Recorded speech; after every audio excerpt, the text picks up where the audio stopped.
मैं आज आपको पढ़ाऊंगा बायोलॉजी में कोशिका। तो कोशिका है वो जीवों को बनाने वाली आधारभूत संरचना है। और 1893 ईस्वी में स्लाइडर में श्वॉन जर्मन वैज्ञानिकों ने कोशिका सिद्धांत प्रतिपादित किया था।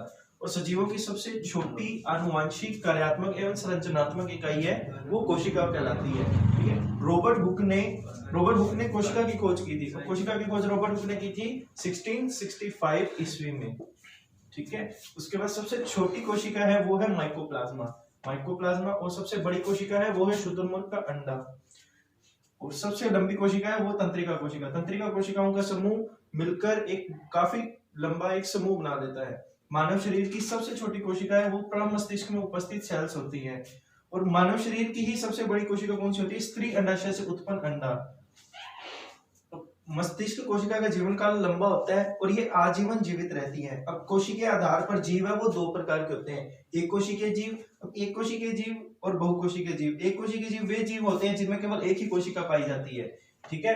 अब उनमें एग्जांपल आते हैं यीस्ट, अमीबा, बैक्टीरिया और पैरामीशियम आदि। उसके बाद में आते हैं बहुकोशिकीय जीव जिनमें एक से अधिक कोशिकाएं अनुपस्थित होती हैं, वो कहलाते हैं बहुकोशिकीय जीव।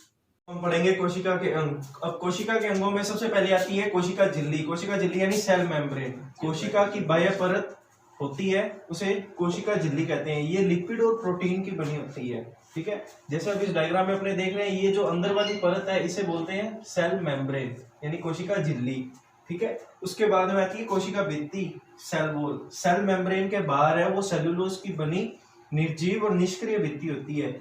ये पादप कोशिकाओं में उपस्थित होती है और केवल दृढ़ता का कार्य करती है। ओनली ये प्लांट सेल वॉल है जो ये बाहर की तरफ, ये ओनली प्लांट सेल में प्रेजेंस होती है और ये कोशिका को सिर्फ दृढ़ता प्रदान करती है और इसका कोई कार्य नहीं है।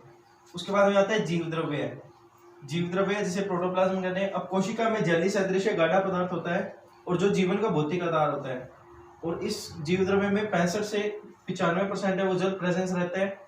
जीव द्रव्य है वो दो भागों से मिलकर बना होता है, कोशिका द्रव्य और केंद्रक द्रव्य यानी साइटोप्लाज्म और न्यूक्लियोप्लाज्म। अब जो कोशिका के में उपस्थित द्रव्य है वो तो कहलाएगा कोशिका द्रव्य यानी कि जो ये इसमें प्रेजेंस जो है फ्लूइड वो कहलाएगा साइटोप्लाज्म। और जो केंद्र के अंदर उपस्थित है यानी इसके अंदर है जो, वो कहलाएगा न्यूक्लियोप्लाज्म। और इन दोनों को कंबाइंड रूप से बोलते हैं अपने प्रोटोप्लाज्म या जीव द्रव्य। तो पहले हमने पढ़ा था प्रोटोप्लाज्म में हमने दो पढ़े थे, एक साइटोप्लाज्म और न्यूक्लियोप्लाज्म। तो साइटोप्लाज्म था यानी कोशिका द्रव्य। अब कोशिका द्रव्य के भाग बनेंगे जिसमें सबसे पहले आता है तारककाय यानी साइटोसोम। अब इसकी तारककाय की खोज की थी बोबेरी ने और ये केवल एनिमल सेल्स में ही प्रेजेंस होता है। और ये जो तारककाय है इसके अंदर एक या दो कण जैसी संरचना होती है जिसे सेंट्रियोल कहते हैं। और इस तारककाय का क्या काम होता है? ये समसूत्री विभाजन में ध्रुव निर्माण का कार्य करता है, जिससे गुणसूत्र है वो ध्रुवों की तरफ गति करते हैं। अब उसके बाद आती है अंतःप्रद्रवी जालिका यानी एंडोप्लाज्मिक मेम्ब्रेन। एंडोप्लाज्मिक मेम्ब्रेन है वो केंद्रक झिल्ली व कोशिका कला से संबंध रहती है और इसकी संरचना है इस प्रकार की होती है और इस पे कण रूपी छोटे छोटे कण पाए जाते हैं जिन्हें क्या कहते हैं? राइबोसोम। इनमें राइबोसोम और ईयर का प्रमुख कार्य क्या है? एंडोप्लाज्मिक जो मेम्ब्रेन है उसका कार्य है वसा और प्रोटीन का संश्लेषण करना। यानी इन पे जो ये राइबोसोम पाए जाते हैं छोटे छोटे कण, इनसे वसा और प्रोटीन का संश्लेषण होता है। और उसके बाद आती है राइबोसोम। अब राइबोसोम की जो कहते हैं राइबोसोम है उसको रॉबिन्सन व ब्राउन ने प्लांट सेल में देखा था 1953 में और जी पैलेडो ने एनिमल सेल में देखा था 1955 में। और 1958 में रॉबर्ट ने इसका नामकरण किया था राइबोसोम। और राइबोसोम में आरएनए नामक एसिड व प्रोटीन बनाती है। राइबोसोम का कार्य आरएनए नामक एसिड व प्रोटीन बनाना। उसके बाद में आता है माइटोकॉन्ड्रिया की खोज है वो ऑल्टमैन ने 1886 में की थी और बेंडा ने माइटोकॉन्ड्रिया नाम दिया था। इसकी संख्या है वो कोशिका में अनिश्चित होती है।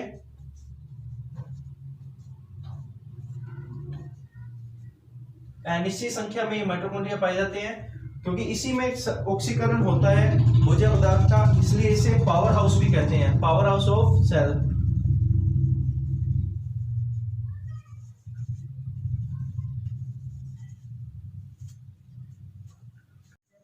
अब हम पढ़ते हैं गोल्जी का है। गोल्जी का है उसकी खोज है कैमिलो गोल्जी ने की थी। तो गोल्जी का है ये सूक्ष्म नलिकाओं और थैलियों का समूह होता है और इसका जो कार्य है प्रोटीन और अन्य पदार्थों को पैकेट के रूप में पैकेजिंग का कार्य होता है। यानी कि जो फूड जो बनेगा जैसे प्रोटीन और अन्य पदार्थ बनेंगे उनकी पैकेजिंग का कार्य वो कौन करेगा? गोल्जी का है। और इसे यातायात प्रबंधक भी कहते हैं। और कोशिका से बाहर यदि कोई खाद्य पदार्थ की आवश्यकता होती है तो गोल्जी का उसी को पैकेट्स के रूप में भेजता है। और उसके बाद में आती है लाइसोसोम। और लाइसोसोम की खोज की थी डी ड्रवे नामक वैज्ञानिक ने।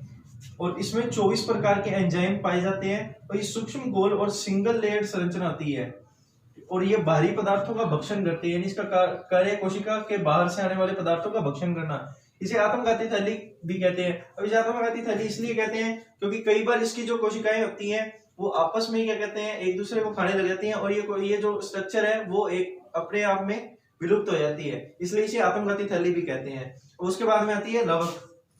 लवक है ये ओनली प्लांट सेल में प्रेजेंस होती है और लवक है वो 3 प्रकार के होते हैं, हरित लवक, अवर्णी और वर्णी। हरित लवक है वो पादप सेल्स की रसोई भी कहलाती है क्योंकि ये प्रकाश संश्लेषण में सहायता करती है क्योंकि इसमें पर्णहरित प्रेजेंस होता है यानी क्लोरोफिल है प्रेजेंस होता है जो प्रकाश से विकिरण प्राप्त करके और प्रकाश संश्लेषण पूर्ण करता है और जिससे पादप है वो अपना भोजन बनाते हैं। उसके बाद में अवर्णी लवक। अवर्णी लवक है वो रंगहीन होते हैं और पादप के अन्य भागों में प्रेजेंस होते हैं जैसे जड़ और तना।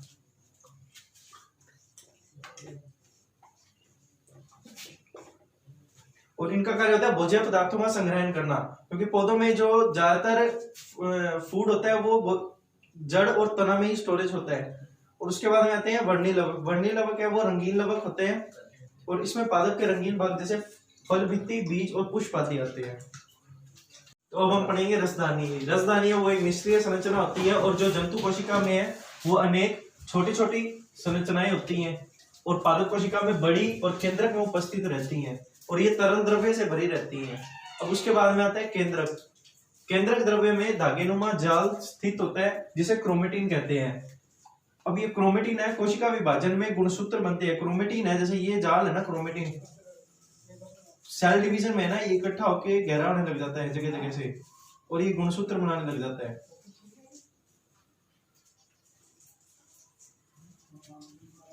गुणसूत्रों में है वो जेली जैसा गाढ़ा द्रव होता है और इनमें है जो एक जेली सदृश गाढ़ा द्रव होता है जिसे क्या कहते हैं? मैट्रिक्स।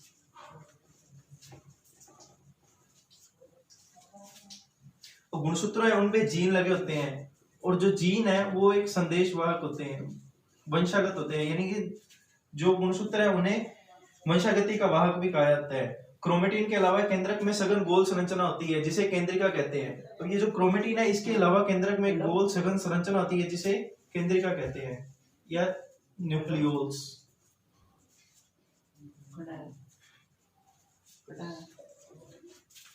जिसमें राइबोसोम के लिए आरएनए का निर्माण होता है। पढ़ेंगे डीएनए में आरएनए संरचना। डीएनए वो एक पॉलीन्यूक्लियोटाइड संरचना है यानी न्यूक्लियोटाइड के काफी सारे समूहों से बनकर है वो डीएनए की एक संरचना का निर्माण होता है। और डीएनए के द्विकुंडलीय संरचना का मॉडल वाटसन और क्रिक ने दिया था। वाटसन और क्रिक ने 1953 में द्विकुंडलीय संरचना का मॉडल दिया था और उन्होंने उनके इस द्विकुंडलीय संरचना के कारण उन्हें 1962 में नोबेल पुरस्कार से नवाजा गया था।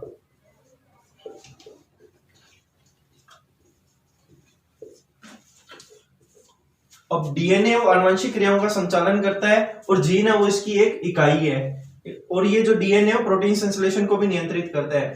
अब डीएनए में न्यूक्लियोटाइड है, न्यूक्लियोटाइड से न्यूक्लियोसाइड और फॉस्फेट। और न्यूक्लियोसाइड में 2 पार्ट होते हैं, शुगर और बेस।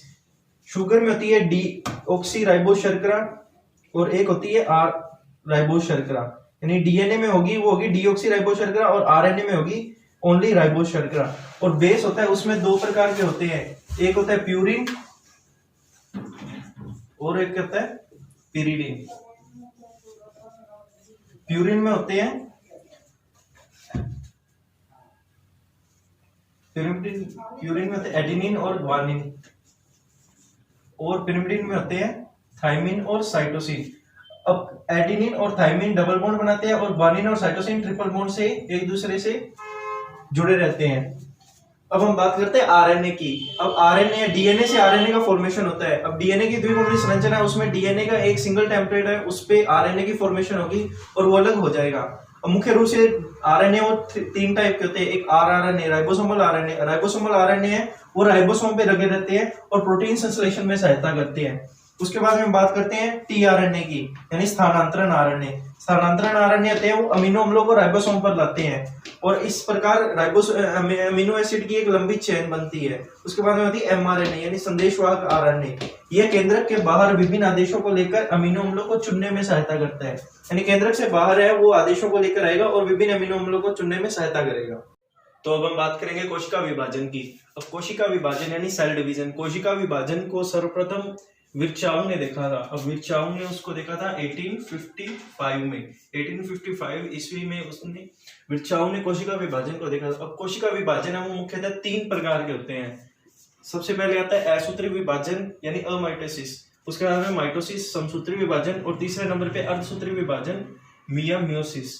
अब सबसे पहले हम पढ़ेंगे असूत्री विभाजन। असूत्री विभाजन है वो अविकसित कोशिकाओं में होता है, ठीक है, इसलिए इसे असूत्री विभाजन कहते हैं। जैसे जीवाणु, नीलहरी शैवाल, यीस्ट, अमीबा, प्रोटोजोआ, इन सभी में असूत्री विभाजन पाया जाता है। अब उसके बाद में बारी आती है समसूत्री विभाजन या माइटोसिस की। अब इस प्रक्रिया में सर्वप्रथम जंतु कोशिका में वाल्टर फ्लेमिंग ने देखा था, और वाल्टर फ्लेमिंग ने इसको देखा था 1879 में। 1879 में इन्होंने इसको देखा था और उन्होंने ही आगे चलकर 1882 में इसे माइटोसिस नाम दिया था। और यह विभाजन कायिक कोशिका में होता है। इसमें एक जनक कोशिका से दो संतति कोशिकाएं निर्मित होती है, इसलिए इसे समसूत्री विभाजन कहते हैं। यानी 2n से आगे चलकर 2n और 2n कोशिकाएं ही बनेंगी, यानी दो संतति कोशिकाओं का निर्माण होगा, इसलिए इसे समसूत्री विभाजन कहते हैं। ठीक है, इसमें पश्चावस्था सबसे छोटी होती है, यह केवल 2 से 3 मिनट में समाप्त हो जाती है। अब उसके बाद में हम बात करते हैं अर्धसूत्री विभाजन या मियोसिस की। इसकी फॉर्मर तथा मुरे ने अर्धसूत्री विभाजन को मियोसिस नाम दिया था 1905 में। 1905 में उन्होंने इसको अर्धसूत्री विभाजन या मियोसिस नाम दिया था, और इसकी जो खोज है वो की थी विजमैन ने, लेकिन जो इसका विस्तृत अध्ययन है स्ट्रासबर्गर ने किया था 1888 में। और इस विभाजन में यह विभाजन है जनन कोशिकाओं में पाया जाता है, और ये 2 चरणों में होता है, मियोसिस फर्स्ट और मियोसिस सेकंड। मियोसिस फर्स्ट में गुणसूत्रों की संख्या है वो आधी रह जाएगी, यानी 2n है तो 2n से वो n रह जाएगी, ठीक है, इसलिए इसे न्यूनकारी विभाजन भी कहते हैं। उसके बाद में आती है मियोसिस सेकंड। मियोसिस सेकंड है वो समसूत्री विभाजन के स्वरूप ही होगा, और इसमें एक जनक कोशिका से 4 संतति कोशिकाओं का निर्माण होगा। Thank you and have a nice day.